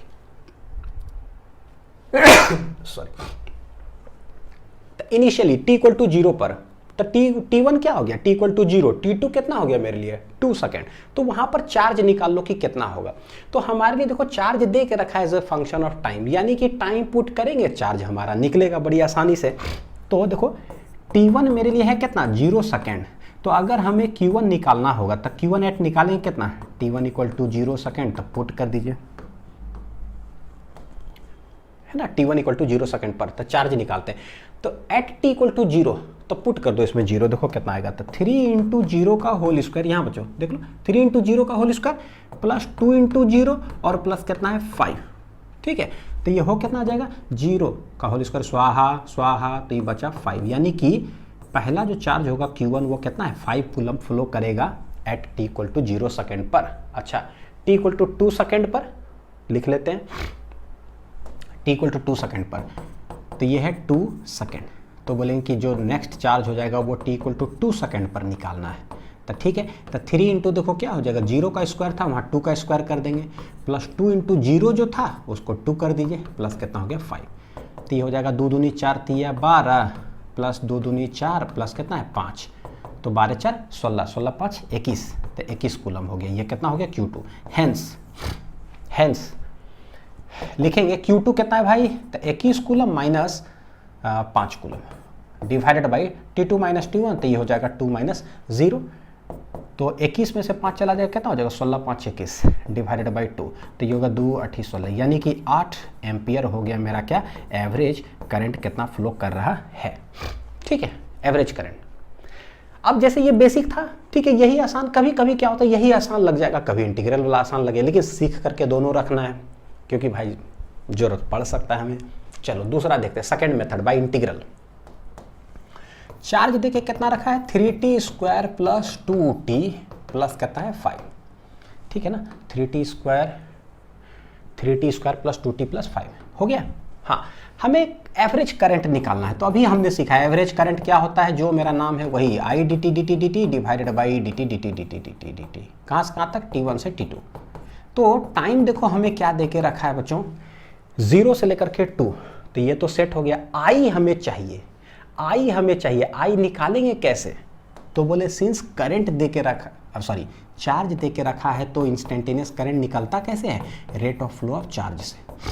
सीखिएगा जरा कैसे कैसे स्टेपिंग से, ठीक है। हमें करंट चाहिए, दे के सवाल में क्या रखा है चार्ज, तो how will you find current, तो बोले उसको डिफरेंशिएट करेंगे, यानी कि d बटे dt, ये जो कितना है देखो 3t square plus 2t plus 5, अभी जो हमने निकाला था ऑलरेडी निकाल के रखा है, तो कितना आ गया था 2t, तो 3 2 जा 60, तो 6t अब प्लस कितना हो जाएगा 2, तो करंट है 60 प्लस कितना 2, ये उठा करके हम यहाँ रखेंगे फिर इंटीग्रेट करेंगे, ठीक है। तो एवरेज जो करंट हो जाएगा वो हो जाएगा 0 से 2 सेकेंड तक, आई है 60 प्लस 2 आई इंटू कितना dt dt dt divided by ये dt dt dt 0 से लेकर के कितना 2। बस अब सोचो आप इसको पूरा इंटीग्रेट करो, आंसर पता है कितना आना चाहिए 8 एम्पियर ही आएगा। आप करके देखो, मेरे को तो लग रहा है मैं होमवर्क दे दूँ कि आप खुद से ट्राई करो, क्योंकि हो जाना चाहिए मेरे को जैसा लगता है। चलो कोई नहीं, होमवर्क नहीं देंगे, साथ में मिलकर करते हैं, ठीक। लेकिन मेरे से पहले आप करना, हाँ, और कमेंट भी कर देना कि सर देखिए आपसे पहले कर दिया, वाह, मेरे को देख के बड़ा मजा आ जाता है, ठीक। चलिए शुरू करें दोनों, हाँ, वीडियो चलने दीजिएगा और दन दन दन दन मैं भी स्पीड में करूँ, मेरे को मजा आ रहा है। चलो देखते हैं, सबसे पहले क्या होगा भाई, तो पहले ये dt dt dt, तो इंटीग्रेशन करेंगे तो पहले हो गया देखो 60 dt dt dt प्लस फिर से क्या है 2 dt dt dt, दोनों इंटीग्रेट होगा 0 से 2 तक, 0 से 2 तक भागा dt dt dt बन गया t, कहाँ से 0 से लेकर के 2 तक, ये हो जाएगा 2 माइनस 0 जो कि नीचे आ जाएगा 2। तो सिंस ये 2 आ गया है तो भैया 1/2 बाहर ही ले लेते हैं, 2 आ गया यहाँ पे बाहर ही ले लिए। तो 6 t dt इंटीग्रेशन कैसे होगा, देखो पहला 6 है यहाँ, t dt इंटीग्रेशन क्या हो जाएगा t स्क्वायर बटे 2, कहाँ से कहाँ तक 0 से 2 सेकेंड तक, प्लस 2 dt, तो 2 गया बाहर, dt dt का इंटीग्रेशन t 0 से लेकर के 2 सेकेंड तक। लिखते चलते हैं, अपने आप ये आंसर हमें देगा। तो हाफ हो गया, हाफ हो गया, ये देखो काट दें यहाँ, तो 2 3 6, तक 3 इधर आ गया, बच क्या रहा मेरे पास टी स्क्वायर, सिर्फ यहाँ पर बचा। तो टी स्क्वायर मतलब क्या 2 का स्क्वायर माइनस 0 का स्क्वायर प्लस 2 इंटू ये पहले रखेंगे 2 माइनस 0, करके देख लो, 8 ही आना चाहिए, आंसर पहले से पता है। 2 दूनी कितना हो गया 4, ये तो जीरो, कहानी खत्म है। 2 दूनी 4, ये देखो 4 तिया 12, 4 कितना हो जाएगा 16, तो 16 अब बटे 2 कितना आ गया कट के 8, यानी कि 8 एम्पियर। हेंस वेरीफाइड हो गया कि जो पढ़े वो सही पढ़े गलत नहीं पढ़े, जो पढ़े सो सही पढ़े हैं। एवरेज करंट कितना हो गया 8 एम्पियर। ठीक है, समझ में आ गया। चलिए नेक्स्ट, अब क्या है, चार्ज फंक्शन ऑफ टाइम नहीं है, करंट फंक्शन ऑफ टाइम देके रखा है। बोलता है find charge flowing through the wire from t equal to 0 second to t equal to 4 second. क्या करें, क्या ना करे, क्या करे ये दिल क्या करे। आप खुद से ट्राई करो पहले और सॉल्व करके बताओ कि सर मेरा आंसर इतना आया है ना, सही आया कि गलत आया। ठीक, चलिए तो बोले सिंस करंट दे के रखा है 3 + 2t, बोला भाई चार्ज कितना फ्लो करेगा, मेरे को कुछ नहीं समझ में आ रहा है। लेकिन जैसा ही कभी भी कोई चीज़ डिपेंड करता है टाइम पर, इसका मतलब है कि इंटीग्रेशन या डिफरेंशिएशन हमको कुछ ना कुछ तो करना पड़ेगा ठीक है, क्या करना पड़ेगा हमें नहीं पता, देखते हैं। हम तो सिर्फ यही जानते हैं कि करंट होता है rate of flow of charge, अगर डिफरेंशिएशन इंटीग्रेशन के रूप में लिखे तो, क्योंकि फंक्शन ऑफ टाइम है इसीलिए हम ये यूज करेंगे। ठीक है, dq/dt निकालना हमें क्या है, क्या करंट निकालना है क्या, नहीं। अगर चार्ज दिया रहता ना फंक्शन ऑफ टाइम, तो ये दिया हुआ था, तो भैया दिया हुआ था तो रख करके डिफरेंशिएट कर देंगे। जो अकेला रहता है वो आंसर देता है, हमें क्या देता है, वो आंसर देता है। अगर हमसे करंट पूछता ना तो करंट ऐसे रखे रहते किनारे, ये मेरा आंसर आता। हमसे ये नहीं पूछा, हमसे चार्ज पूछा है, तो आपको चार्ज को अकेला करना पड़ेगा। ठीक है, टोटल चार्ज आपसे पूछा है, आपके पास तनी को चार्ज है dq, सोच करके देखो, फिजिक्स है, तनी को चीज आपको पास पता है dq dq dq, और आपको पूछ रहा है कि टोटल चार्ज q क्या होगा, क्या करोगे, dq dq dq dq dq dq dq ही तो q बनता है, यानी कि इंटीग्रेट करेंगे, है ना। तो ये चीज है बेसिक कि भाई हम डिफरेंशिएट करें कि इंटीग्रेट करें। तो dq मतलब ये चार्ज चाहिए, तो भाई dq तुम अकेला हो जाओ, पहले अलग आओ, तो ये हो जाएगा क्या था, देखो i dt dt dt। क्योंकि बहुत सारे देखो बच्चों का ना यहाँ पर डाउट होता है, सर आपको कैसे पता चला कि इंटीग्रेट करना है कि डिफरेंशिएट करना है। अब मैं डायरेक्ट यही लिख दूँ dq = i dt, देखो बच्चों मैंने पुट कर दिया है ना, सॉल्व कर दिया, वाह आंसर आ गया, बोलो वाह क्या बात है। अब भाई बात नहीं है, बात एक्चुअली इसके अंदर छुपा हुआ था क्यों हुआ काहे आपने ऐसे किया, वो है फिजिक्स, अंदरूनी चीज समझना। ठीक है, तो जो चाहिए उसको अलग करो तो अपने आप पता चल जाता है। देखो आई है फंक्शन ऑफ टाइम, उसको dt dt dt समझ में आ रहा है कि इधर इंटीग्रेट ही तो करना पड़ेगा, कहाँ से कहाँ तक, 0 से लेकर के 4 सेकंड तक। ठीक है, और dq dq dq, तो देखो क्या करेंगे, दोनों साइड इंटीग्रेट, कहाँ से कहाँ तक, 0 से लेकर के 4 सेकंड तक इंटीग्रेट करेंगे। तो भैया चार्ज टोटल कितना फ्लो करेगा, लेट शुरू में कुछ नहीं है, बाद में कितना है q, तो ये बन गया मेरे लिए dq dq q, 0 से लेकर के q तक, i कितना है भाई 3 + 2t, i इंटू कितना है dt dt dt, कहाँ से कहाँ तक, 0 से लेकर के 4 तक। तो पहले देखो 3 dt dt इंटीग्रेट होके क्या आएगा बच्चों, 3 है dt dt dt t plus 2, तो ठीक है, इंटीग्रेशन देखो क्या होगा t dt dt dt, t dt integration t²/2, तो ये t²/2, यानी जो भी दोनों है ना, दोनों का इंटीग्रेशन हमने एक साथ रख दिया, 3 dt dt बन गया 3t, 2 ठीक है कांस्टेंट, t dt t²/2, तो ये पूरा हो गया कहाँ से कहाँ तक, 0 से लेकर के 4 तक। तो ये सब जगह में जहाँ t है सबसे पहले 4 रखेंगे और उसके बाद t के जगह पर 0 रख देंगे, हो जाएगा मेरा आंसर, लिख लीजिए। चलिए देखते हैं, तो ये 2 2 गया, अंदर में बच रहा है 3t + t², कहाँ से कहाँ तक, 0 से लेकर के 4 तक। सबसे पहले 4 रखते हैं, तो देखो 3 × 4 प्लस 4 का होल स्क्वायर, सब जगह पर t जहाँ था वहाँ हमने 4 रख दिया, माइनस इनिशियल वैल्यू जहाँ जहाँ t है वहाँ आप 0 रखो, तो 3 × 0 + 0 का होल स्क्वायर। तो ये देखो 3 × 0 ओम नमः जय स्वाहा, 0 का होल स्क्वायर ओम नमः जय स्वाहा, तो स्वाहा स्वाहा स्वाहा हो गया, बचा क्या, तो 4 × 3 = 12, ये 4 चौक 16, ठीक है, तो ये हो जाएगा कितना 8 2 यानी कि 28 कूलम। तो टोटल जो चार्ज फ्लो करेगा कितना आ गया 28 कूलम। यहाँ क्या है q - 0 जो कि बन गया q q q, तो टोटल चार्ज है मेरा 28 कूलम फ्लो करेगा। ठीक है, तो इंटीग्रेशन से कैसे सॉल्व करते हैं। Next, calculation of current and charge from graphs. अब जो अभी पढ़ने जा रहे हैं ग्राफ, ये भी वही है, स्लोप कॉन्सेप्ट, एरिया कॉन्सेप्ट, जो कि इलेक्ट्रोस्टैटिक में भी पढ़े, फिर मोशन स्ट्रेट लाइन में भी पढ़े हैं, वेलोसिटी कैसे निकालते हैं, a equal to d v बटे डी टी हो, v equal to d x बटे डी टी हो, तो डिफरेंशियल और इंटीग्रेशन के रास्ते स्लोप एरिया मन भर यूज होता है हर जगह पर, कहीं भी कुछ भी शुरुआती अगर लेक्चर होगा तो उसके अंदर ये घुस ही जाता है। देखो कैसे, calculation of current and charge. तो बोले भाई हम जानते हैं कि करंट बराबर होता है क्या, देखो rate of flow of charge यानी कि डी क्यू बटे डी टी।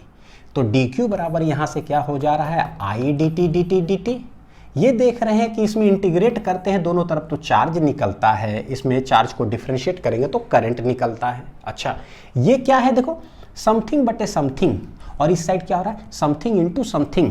तो ये क्या है पता है, कुछ बटे कुछ। तो जब भी कुछ बटे कुछ होता है तो ये है कैसा, स्लोप। क्या है, कैसा कॉन्सेप्ट हो जाता है बच्चों, स्लोप। और कभी भी कुछ गुना कुछ अगर होता है तो ये क्या हो जाता है, area concept.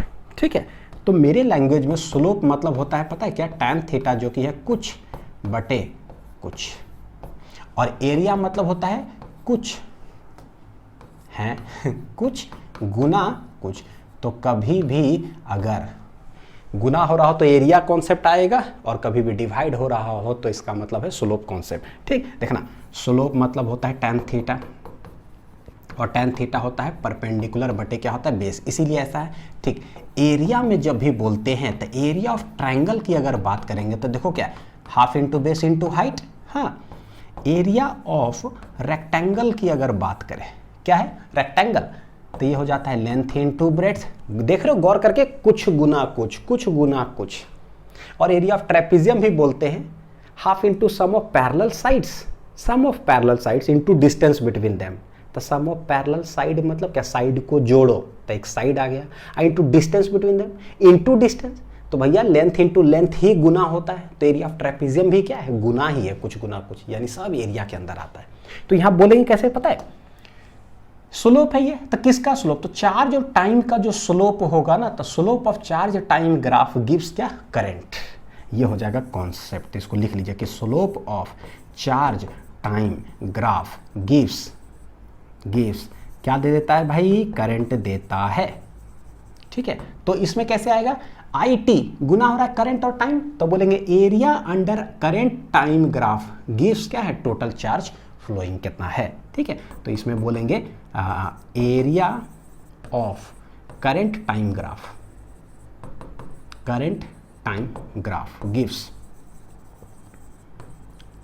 Graph gives total charge flowing through the wire, जो भी है ना। तो इसको लिख लीजिए, चार्ज टाइम और ये। तो कभी भी भूल जाओगे ना, तो देखो ये तो हम लोग नहीं ही भूलेंगे, ये सब हो सकता है भूल जाए, लेकिन क्या है कि स्लोप टैन थीटा होता है पी बटे बी। एरिया पता है कि कोई भी एक ले लो तो समझ में आता है कि गुना हो रहा है, तो एरिया क्या और डिवाइड क्या, तो स्लोप और ये। इसी में जो है, जैसे कि अगर स्लोप बोल दे और एरिया बोल दे, ठीक है, तो स्लोप में I equal to d q बटे डी टी, तक क्यू बटे टी, और इधर आ रहा है d q equal to I D t. इसको लिखने के बाद ही हमें जो है ना समझ में आता है कि क्या करना है। देखना जरा, मान लो कि कोई ग्राफ ऐसे दिया हुआ है बच्चों, क्या चार्ज और टाइम का ग्राफ दिया हुआ है, क्यू टी ग्राफ, एक ढलान हमने बना दिया। तो ढलान जरा निकालते हैं, टैन थीटा देखो कैसे करेंगे, तो भाई इसको ऐसे बना दो, एक लाइन ऐसे जो दिया हुआ था ग्राफ इस तरह से, कितना ढलान है इसका हमको निकालना होगा, तो यहाँ ऐसे ऐसे कर दिया, एक ट्रायंगल बन गया। तो जैसे ही ट्रायंगल देखोगे तो भैया स्लोप निकालेंगे, स्लोप हो जाएगा टैन थीटा हो जाता है परपेंडिकुलर बटे बेस। देखना कि क्या आ रहा है, थीटा के सामने वाला साइड परपेंडिकुलर, और ये जो हो गया वो क्या हो जाएगा, बेस।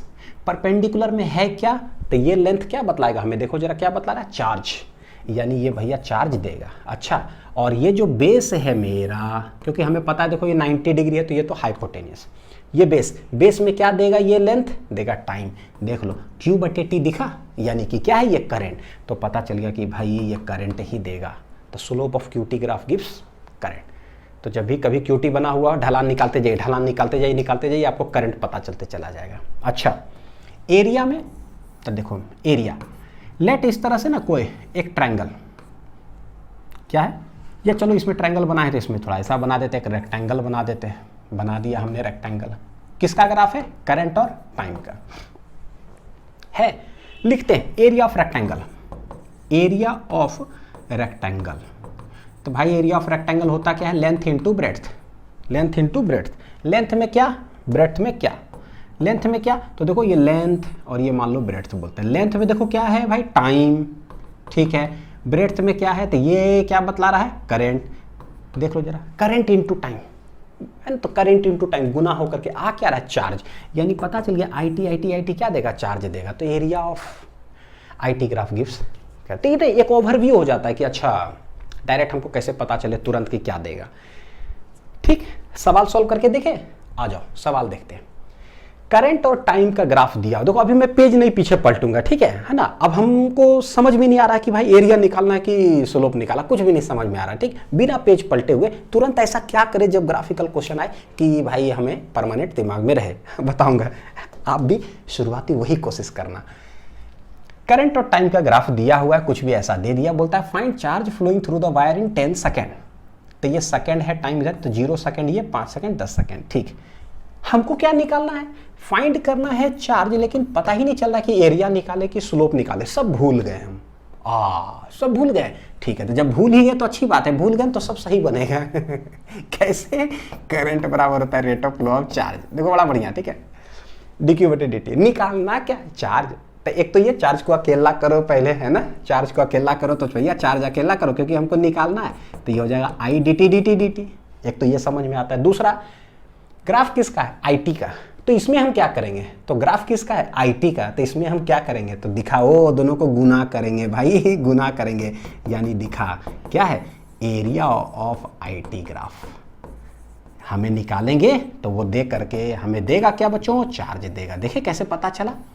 तो जब भूल भी जाओगे तो सही कैसे बनाओगे, यह रास्ता, फॉर्मूला लिखिए, अपने आप समझ में आ जाएगा, ठीक। तो एरिया निकाल दो, आपको चार्ज पता चल जाए। कितना का एरिया निकालना है भाई, 10 सेकेंड, यानी यहां से लेकर के यहां तक पूरा एरिया निकाल दो। तो पूरा यहां से लेकर के यहां तक एरिया कैसे निकाल सकते हैं, देखो एक चीज, एक तो पहले बोलोगे, एक रास्ता है कि सर पहले ट्रायंगल का निकाल लेते हैं और उसके बाद ये एक रेक्टेंगल दिख रहा है इसका निकाल लेते हैं, तो टोटल एरिया हो जाएगा area of triangle plus area of rectangle. दूसरा, ये पूरा एक साथ निकालोगे धड़ाक से, तो ये क्या है पता है, यहां से लेकर के यहां तक देखोगे तो आपको क्या नजर आएगा पता है, एक ट्रेपीजियम नजर आ रहा है बच्चों। क्या नजर आ रहा है, एक ट्रेपीजियम।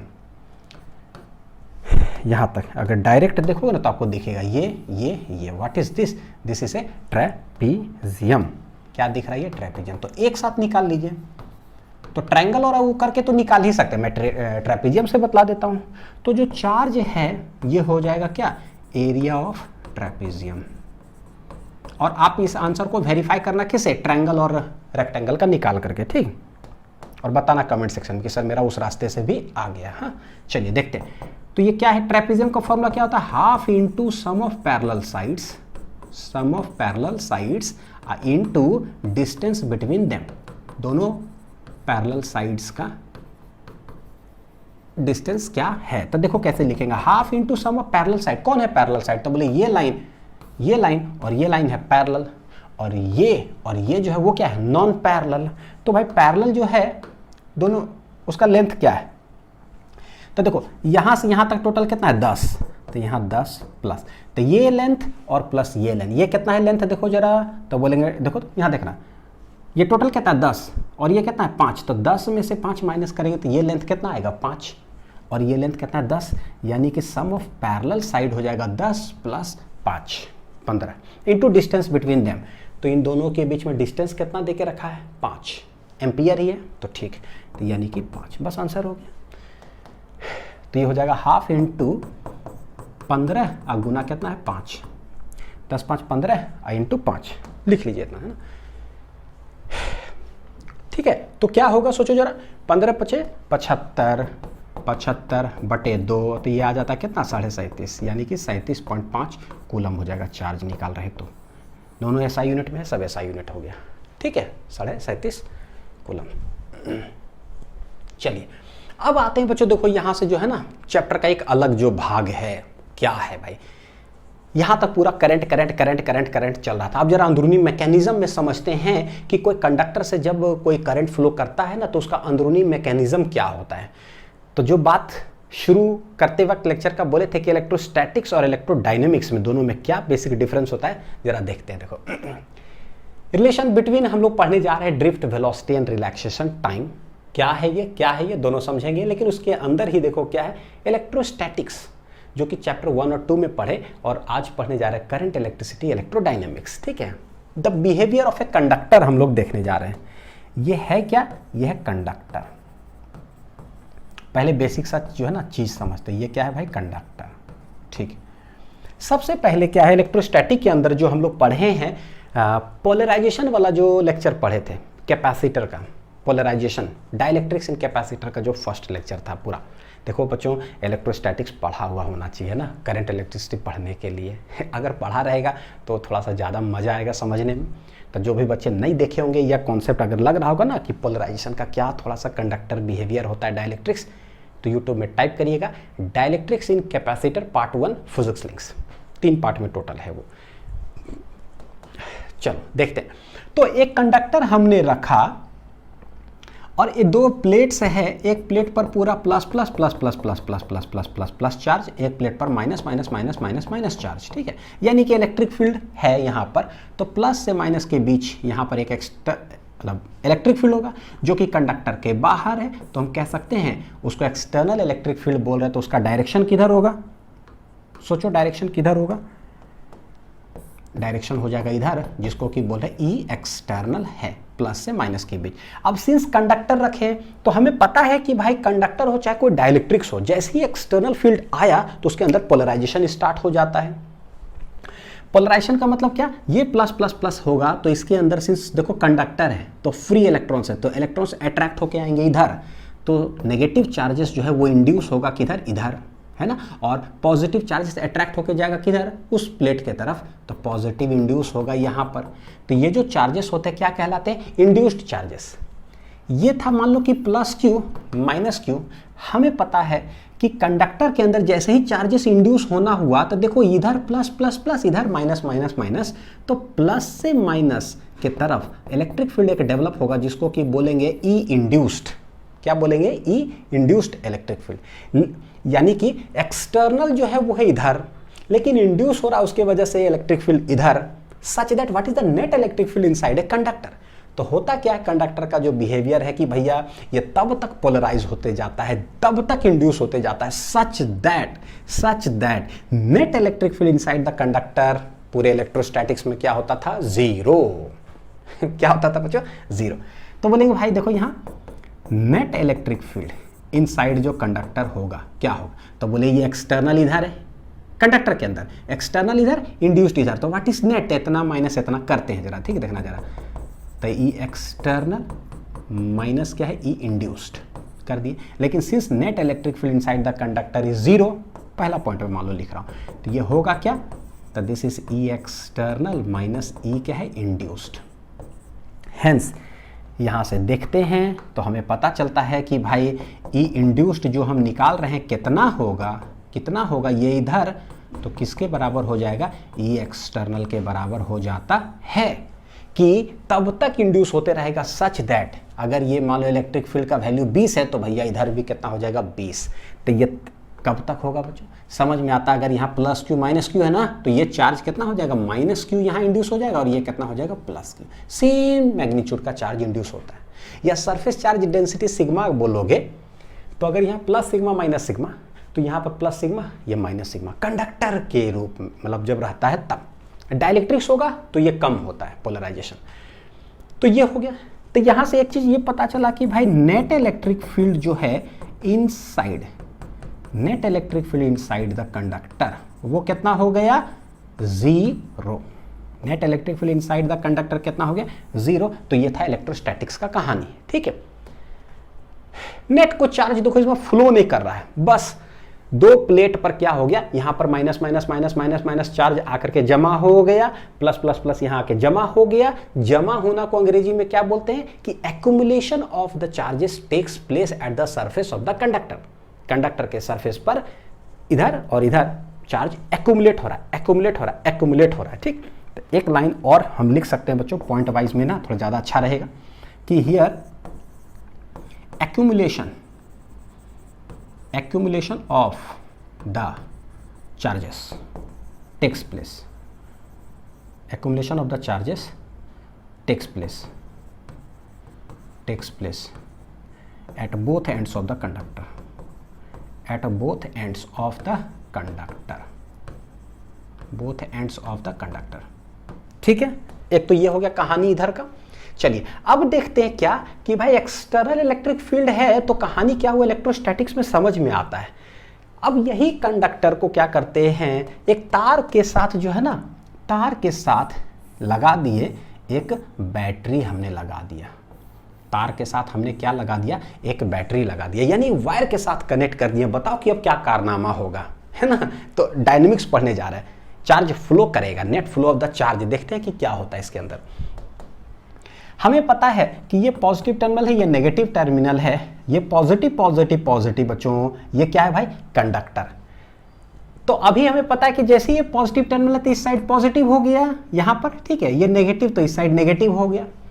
कंडक्टर के अंदर फ्री इलेक्ट्रॉन्स है, सारे इलेक्ट्रॉन सोचो कि होगा क्या, जैसे यहां पर आ रहा था, ठीक है, पूरे इलेक्ट्रॉन्स इस साइड, तो पूरे electrons minus minus minus minus minus minus इधर आएगा, पूरे plus plus plus plus plus इधर आएगा।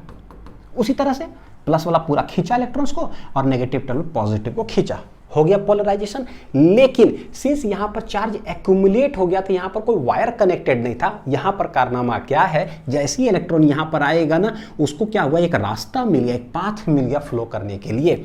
तो यहां पर चार्ज सोचो एक्यूमुलेट होगा क्या, एक्यूमुलेट होगा क्या नहीं होगा, क्योंकि उसको तार मिल गया ना, धड़ाक से क्या करने लगेगा, फ्लो करने लगेगा। क्यों फ्लो करेगा भैया, इलेक्ट्रॉन नेगेटिव है, ये पॉजिटिव टर्मिनल है, तार भी मिल गया तो पकड़ करके ये पॉजिटिव टर्मिनल क्या करेगा, इलेक्ट्रॉन को खींच लेगा, तो भाई वो आ जाएगा इधर। ठीक, तो यानी कि इलेक्ट्रॉन्स का अगर कहानी देखें तो accumulation of the charges on the both ends of the conductor will stop, तो इलेक्ट्रॉन इधर फ्लो करेगा। कहानी देखना, बताए थे कि ये जो बैटरी होता है, जो सेल होता है बच्चों, ये होता है न्यूट्रल। क्या होता है ये, न्यूट्रल। तो अगर मान लो यहां से एक इलेक्ट्रॉन उठ करके अगर इधर आया, कितना इलेक्ट्रॉन, एक इलेक्ट्रॉन, तो हमें पता है कि एक इलेक्ट्रॉन यहां से निकलेगा, कोई नेट चार्ज इस पर डेवलप नहीं होता है या ना कोई लॉस कुछ होता है। 1 रुपया आया 1 रुपया गया, ये न्यूट्रल रहता है। तो सोचो इलेक्ट्रॉन के केस में समझते हैं, एक इलेक्ट्रॉन जो यहां जमा हुआ ना, धड़ाक से भैया तार मिला, एक इलेक्ट्रॉन इधर गया, तो ये इलेक्ट्रॉन यहां जाकर के जाएगा। पॉजिटिव कहीं पर चार्ज है का मतलब क्या होता है, डेफिशिएंसी ऑफ इलेक्ट्रॉन्स, यानी इलेक्ट्रॉन्स की कमी है वहां पर। तो भैया एक इलेक्ट्रॉन जाकर के पहले भरेगा तो एक प्लस को क्या कर देगा, न्यूट्रलाइज। एक पॉजिटिव चार्ज का मतलब होता है कि एक इलेक्ट्रॉन की कमी है, तो एक इलेक्ट्रॉन जब जाएगा तो प्लस जो था और ये जो एक माइनस गया क्या कर देगा, न्यूट्रल। यानी कि देखो कैसे होगा, देखना बढ़िया समझना था, मजेदार चीज है, पूरा कहानी जबरदस्त है। एक इलेक्ट्रॉन भाई साहब यहां से गए और जाकर के इसको भर दिया तो इसको न्यूट्रलाइज कर दिया, ठीक। फिर एक और इलेक्ट्रॉन को खींचा तो एक और प्लस क्या हो गया, यहाँ पर यही इलेक्ट्रॉन इधर जाके उसको न्यूट्रलाइज, एक और गया तो एक और गया, एक और गया, एक और गया। कुछ दिख रहा है बच्चों क्या हो रहा है, एक और गया, एक और गया, एक और गया, एक और गया मतलब हमको सेम बनाना चाहिए था, एक और गया एक और चला गया। हुआ क्या, ऑल द चार्जेस जो एक्यूमुलेटेड था on the both ends of the conductor gets neutralized, यानी कि जिस एक्यूमुलेशन ऑफ द चार्जेस के वजह से इंड्यूस्ड इलेक्ट्रिक फील्ड सेटअप हो रहा था इनसाइड द कंडक्टर, वो हो गया यहां पर क्या, स्वाहा, कोई एक्यूमुलेशन नहीं होता है। ठीक ठाक है, क्योंकि इलेक्ट्रॉन्स के रूप में ही समझते हैं ना, तो इलेक्ट्रॉन्स कितना, तो यहां पर सोचो क्या होगा, जो इस साइड ई इंड्यूस्ड था, ई इंड्यूस्ड वो क्या हो गया, स्वाहा। क्या external electric field inside the conductor है या नहीं है, तो बोले भाई वो तो लगा हुआ है बैटरी ना, तो ये पूरा पॉजिटिव, ये इधर नेगेटिव, तो एक्सटर्नल तो इलेक्ट्रिक फील्ड यहां पर है ही, तो एक्सटर्नल इधर है। सिंस ई इंड्यूस्ड खत्म हो गया तो सबसे पहला बच्चों अगर डायग्रामेटिकल वाइज अगर बोलेंगे इधर क्या होगा, तो बोलेंगे नेट जो इलेक्ट्रिक फील्ड होगा इनसाइड में वो होता क्या है, ई एक्सटर्नल जितना है माइनस ई इंड्यूस्ड। ठीक ठाक है ना, लेकिन इंड्यूस्ड ही हो गया खत्म, accumulation of the charges stops, तो वो जब खत्म हो गया, so what is the net electric field inside the conductor, वो हो जाएगा ई एक्सटर्नल के बराबर। यही चीज है बड़ी बारीकी चीज समझना, कि जब कोई कंडक्टर होता है इलेक्ट्रोस्टैटिक्स के अंदर, कंडक्टर के अंदर नेट इलेक्ट्रिक फील्ड हम लोग बोलते हैं जीरो, लेकिन जैसे आज हम लोग पढ़े इलेक्ट्रोडायनेमिक्स की, वायर से जब कनेक्ट कर दिए एक बैटरी के साथ कंडक्टर को, तब क्या होगा, तो net electric field inside the conductor वो जीरो नहीं होता, वो कुछ ना कुछ होता है, कुछ कुछ होता है तुम नहीं समझोगे लेकिन समझना पड़ेगा आपको कि कितना कुछ कुछ होता है, वो होता है एक्सटर्नल इलेक्ट्रिक फील्ड के बराबर। ठीक है, यानी कि बच्चों देखो net electric field inside the conductor यहां जीरो था, लेकिन यहां पर बोलेंगे नेट इलेक्ट्रिक फील्ड इस क्या है, नॉन जीरो, वो जीरो नहीं है।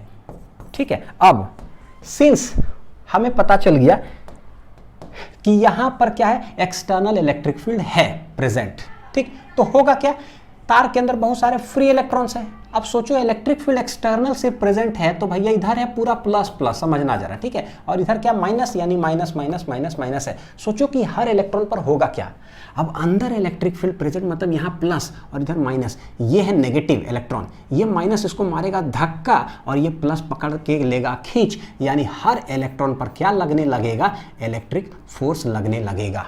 और किधर लगेगा, नेगेटिव चार्ज है, इलेक्ट्रिक फील्ड है इधर इनसाइड द कंडक्टर, और इनसाइड द कंडक्टर के ही अंदर करोड़ों इलेक्ट्रॉन्स है, तो हर जगह पर क्या, इधर प्लस इधर माइनस, हर इलेक्ट्रॉन को पकड़ के खींचेगा इस डायरेक्शन में इलेक्ट्रिक फील्ड। तो each electron will experience an electric force in the opposite direction of the external electric field which is present inside the conductor. तो सारे इलेक्ट्रॉन जितना है सब पर अगर फोर्स लगेगा तो सोच करके देखो बच्चों, इतना बड़ा कंडक्टर, सारे इलेक्ट्रॉन पर अंदर इलेक्ट्रिक फील्ड क्या कर रहा है, पकड़ के खींच रहा खींच रहा खींच रहा खींच रहा है। तो जब सबको एक तरफ खींचेगा तो हमें नजर आएगा सारे इलेक्ट्रॉन्स मोशन में नजर आएगा, यानी कि कोई भी क्रॉस सेक्शनल एरिया जब आप ले लोगे ना तो आपको दिखेगा कि there is a net flow of charge taking place in a particular direction, current flow starts, current flow starts. ठीक है, तो यहां पर देखो क्या होगा, ये तो समझ में आया सब कुछ, यानी कि हम बोलेंगे पता है, देखो इलेक्ट्रॉन सारे देखोगे इधर चलने लगा, तो भैया अगर इलेक्ट्रॉन इधर चलता है तो करंट फ्लो करेगा किधर, इधर। So current flow starts in the opposite direction of the flow of electrons. ठीक ठाक है, तो inside the conductor, inside the conductor से सारे चार्ज इधर मूव कर रहा है, मोशन करने लगा, तो भैया करंट फ्लो करने लगा। यानी कि अगर मैं बोलूं दूसरा पॉइंट कि current flow starts, current flows लिख देता हूं ना, flows inside the conductor, inside the conductor, conductor के अंदर भैया करंट फ्लो करने लगा। लेकिन यहां पर क्या था, सारे एक्यूमुलेट हो गए थे चार्ज, एक इधर जमा हो गया, इधर जमा हो गया, बस जमा हो गया, तो कोई भी electron net flow of charges नहीं था। तो यानी यहां पर हम कह सकते हैं बच्चों की करंट जो है इनसाइड द कंडक्टर वो क्या था, zero, no net flow of charge takes place. लेकिन वहां कहानी ऐसा नहीं है, करंट इनसाइड इज क्या है, नॉन जीरो। तो ये है बेसिकली जो है ना डिफरेंस है इलेक्ट्रोस्टैटिक्स और इलेक्ट्रोडायनेमिक्स में। अब ये जितना चीज़ पढ़े हो ना, ये सारे का जो है ना थियोरेटिकल वे में बड़ी अच्छा तरह से जो है ना सवाल फ्रेम किया जाता है, चाहे वो बोर्ड्स हो, नीट हो, जेई हो, सब कुछ। तो जो भी बच्चों देखो अभी हमने मैकेनिज्म समझा है ना, इलेक्ट्रोस्टैटिक्स और ये क्या है, इलेक्ट्रोडायनेमिक्स। ठीक, देखना जरा, ये था क्या, इलेक्ट्रोस्टैटिक्स और ये है इलेक्ट्रोडायनेमिक्स। तो एक बेसिक मैकेनिज्म समझ में आया, बेसिक डिफरेंस हमें समझ में आया कि भाई इलेक्ट्रोस्टैटिक्स और करंट इलेक्ट्रिसिटी में क्या डिफरेंस है। अब देखो ये जो रिलेशन आप देख रहे हो, relation between drift velocity and relaxation time, यहां से जो है ना एक अलग कहानी की शुरुआत होती है। सारे देखोगे कि ड्रिफ्ट वेलोसिटी क्या है, करंट है, ड्रिफ्ट वेलोसिटी के बीच में रिलेशन ओम्स लॉ है, फिर उसके अंदर रेजिस्टेंस क्या है, रेजिस्टिविटी क्या है, कंडक्टेंस क्या है, कंडक्टिविटी क्या है, करंट डेंसिटी। तो इतने सारे टर्म्स का ना बहुत सारे फॉर्मूलास आने वाले हैं। तो मैं बच्चों क्या करता हूं, ये टॉपिक को उठा करके जो है ना नेक्स्ट लेक्चर में कंटिन्यू कर देता हूं, ताकि सारे डेरिवेशंस और सारे जो बहुत सारे फॉर्मूलेज आएंगे, कॉम्प्लेक्सिटी भी है फॉर्मूला का, लेकिन चिंता मत करना, पहले कॉन्सेप्ट समझ लेंगे और सारे फॉर्मूलेज का एक ऐसा शॉर्ट ट्रिक बताऊंगा जिससे कि सब याद हो जाएगा। बहुत गंदा फॉर्मूला भी जो है ना एकदम टिप्स पे रहेगा, जिंदगी भर के लिए याद हो जाएगा।